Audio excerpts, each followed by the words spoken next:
दोस्तों नमस्कार। मैं हूं नंदलाल शर्मा और आप देख रहे हैं एक्सप्लेनर। नरेंद्र मोदी की सरकार देश में चुनाव जल्दी कराना चाहती है क्योंकि चुनाव आयोग अब मिशन मोड में आ गया है। और चुनाव आयोग की तैयारियों को देखें तो अगले महीने ही लोकसभा चुनाव का ऐलान हो सकता है। जैसा कि अनुमान लगाया जा रहा था, राम मंदिर पर बने माहौल को कैश करने के लिए बीजेपी और आरएसएस जल्दी चुनाव का ऐलान करवा सकते हैं। और दैनिक भास्कर की एक रिपोर्ट से इस बात का संकेत मिलता है कि सरकार जल्दी चुनाव कराना चाहती है। आपको बता दें कि 22 जनवरी को अयोध्या में राम मंदिर का प्राण प्रतिष्ठा कार्यक्रम है और इस कार्यक्रम में नरेंद्र मोदी मुख्य यजमान होंगे। इसके लिए पूरे यूपी में बीजेपी अलग अलग तरीके से कैंपेन कर रही है।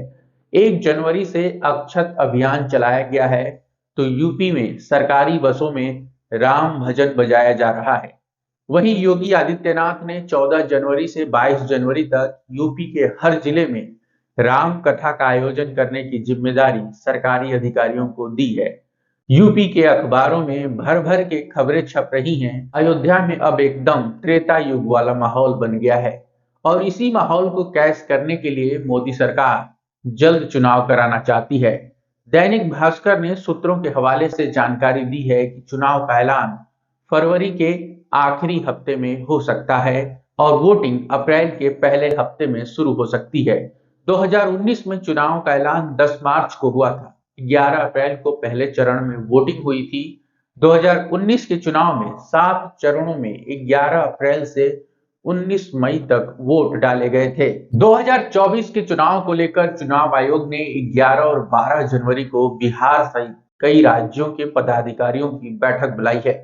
2 दिन की इस बैठक में तैयारियों की समीक्षा के साथ वोटिंग के लिए संभावित तारीखों पर भी विचार विमर्श किया जाएगा। इससे पहले चुनाव आयोग 7 जनवरी से आंध्र प्रदेश और तमिलनाडु का दौरा करेगा और लोकसभा चुनाव की तैयारियों का जायजा लेगा।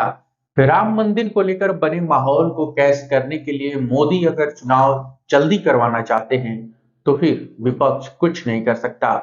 इसीलिए इंडिया गठबंधन को अपनी तैयारियां तेज करनी होंगी, अन्यथा हाथ मलने के सिवा कोई ऑप्शन नहीं बचेगा। देश और दुनिया की तमाम खबरों के लिए हमारे चैनल को सब्सक्राइब करें, वीडियो को शेयर करें और अपनी प्रतिक्रियाओं से हमें अवगत कराएं। आप सबका शुक्रिया। नमस्कार।